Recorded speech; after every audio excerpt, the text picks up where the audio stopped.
नमस्कार साथियों। अगर आपके घर में माता पिता, दादा दादी या कोई भी सीनियर सिटीजन है या आप खुद 60 साल के आसपास पहुंच चुके हैं तो आज का ये वीडियो आपके लिए बहुत ही ज़रूरी और आंखें खोल देने वाला है, क्योंकि 2026 के नए बजट में सरकार ने सीनियर सिटीजन के लिए कुछ ऐसे बड़े फैसले लिए हैं जिनके बारे में अगर आपको सही से जानकारी नहीं है तो आप हज़ारों नहीं बल्कि लाखों रुपए तक से फ़ायदे से वंचित रह सकते हैं। तो चलिए वीडियो को स्टार्ट करते हैं और हर एक पॉइंट को विस्तार से समझते हैं। तो नंबर 1 पर तो यही होगा कि सीनियर सिटीजन आखिर किसे कहते हैं। सबसे पहले तो आप यही जान लीजिए, बेसिक जानकारी है लेकिन आपके लिए ज़रूरी है।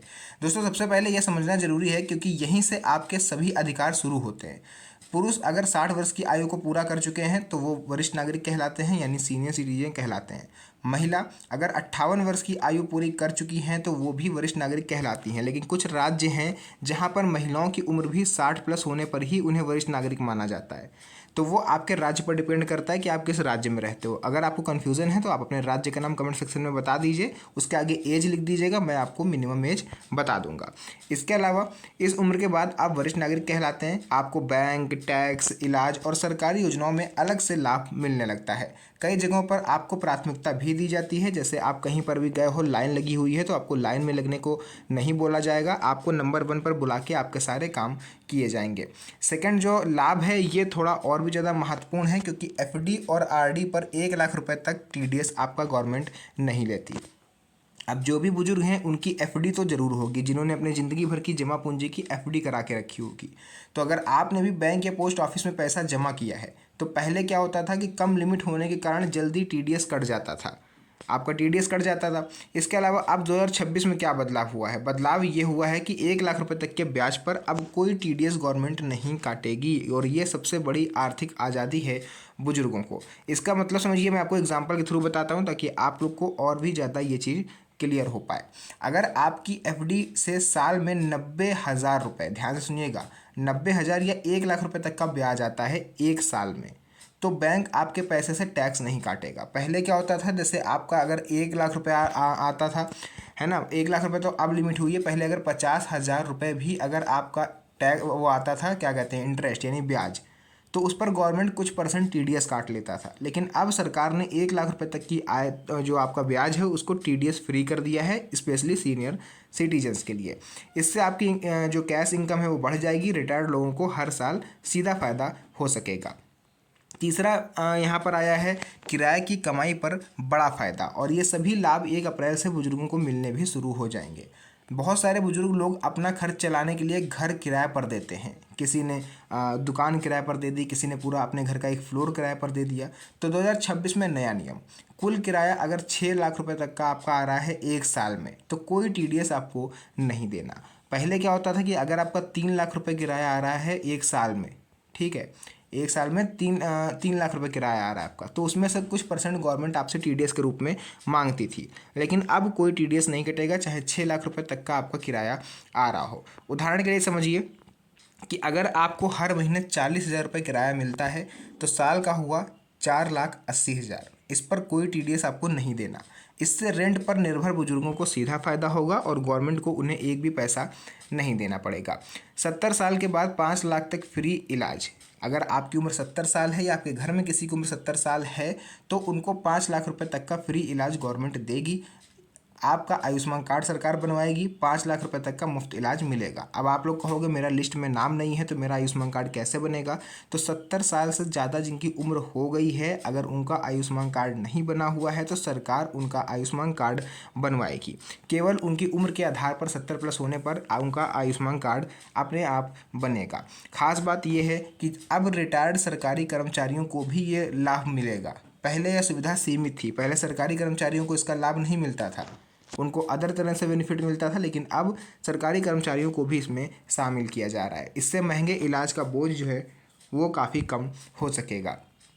इसके अलावा देखिए, पोस्ट ऑफिस निवेश पर भी राहत।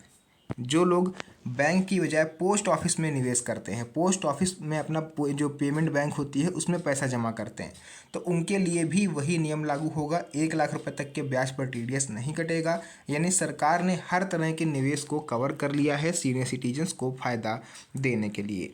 75 साल के बाद टैक्स में आपको अतिरिक्त छूट मिलती है। अगर आपकी उम्र 75 साल हो चुकी है, आपको इनकम टैक्स में अतिरिक्त छूट दी जाएगी। इसका फ़ायदा बहुत से बुजुर्गों को ITR भरने की ज़रूरत भी नहीं पड़ेगी, टैक्स का झंझट कम हो जाएगा। इसके अलावा देखिए लॉटरी आय पर राहत, जहां वैध है, अगर आपके राज्य में लॉटरी को वैलिड माना जाता है तो आपकी जो आय होती है उसमें आपको राहत मिलेगी। जिन राज्यों में लॉटरी लीगल है वहाँ 10,000 रुपये तक की राशि पर कोई TDS नहीं। 10,000 से ऊपर की राशि अगर आप पाते हो तो उस पर गवर्नमेंट आपसे टैक्स लेगी। छोटे इनाम पर टैक्स का बोझ खत्म हो रहा है। हालांकि अधिकतर राज्यों में जो लॉटरी है वो इलीगल है। सीनियर सिटीजन के कानूनी अधिकार जो कि बहुत ज़रूरी हैं और अक्सर बुजुर्गों को पता नहीं होता। बुजुर्गों के लिए खास कानून बनाया था सुप्रीम कोर्ट ने, नाम था सीनियर सिटीजन एक्ट 2007।